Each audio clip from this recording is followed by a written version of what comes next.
Here we are at Southenden, which is one of the 9 centres that the Austrian Motor Club have.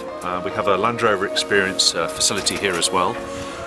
Today we're going to demonstrate 3 key aspects of the Range Rover Evoque. One on the Ultra deck, one on the hydraulic kick plate, and then on the test tools behind me, showing the traction capabilities of both vehicles.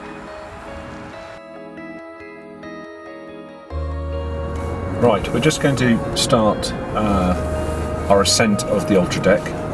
So I'm going to line myself up using the cameras on the front of the vehicle and gradually apply the throttle.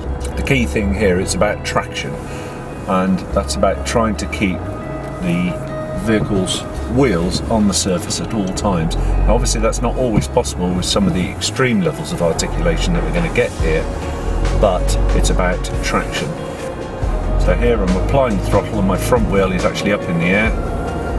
As I progress slowly across, you can see the vehicle's angle.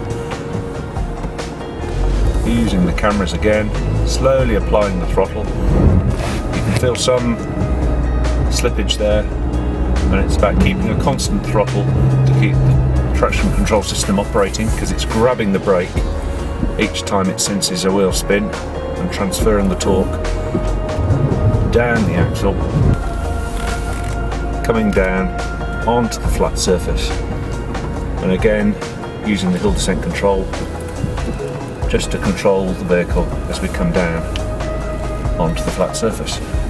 There we are.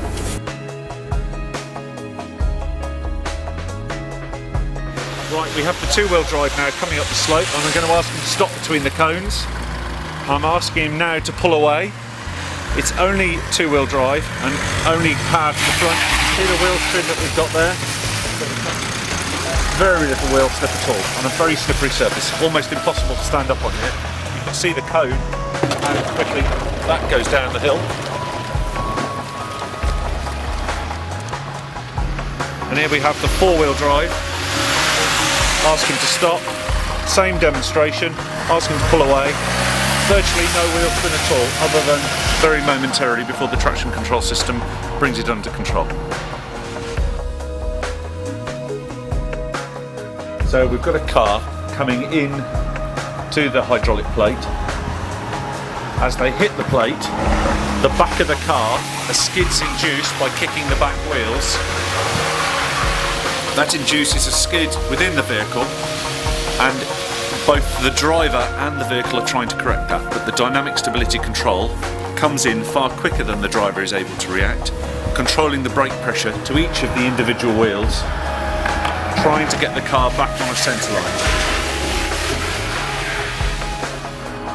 So he hits the kick plate at exactly 50 kph. So as he hits it now, you can see the back of the car coming out, and he's trying to catch it without any dynamic stability control operating. We'll now do it with DSC engaged. Now the DSC is engaged here, and you can see how controlled the car is. So he's very easily able to catch that to drive through the obstacle.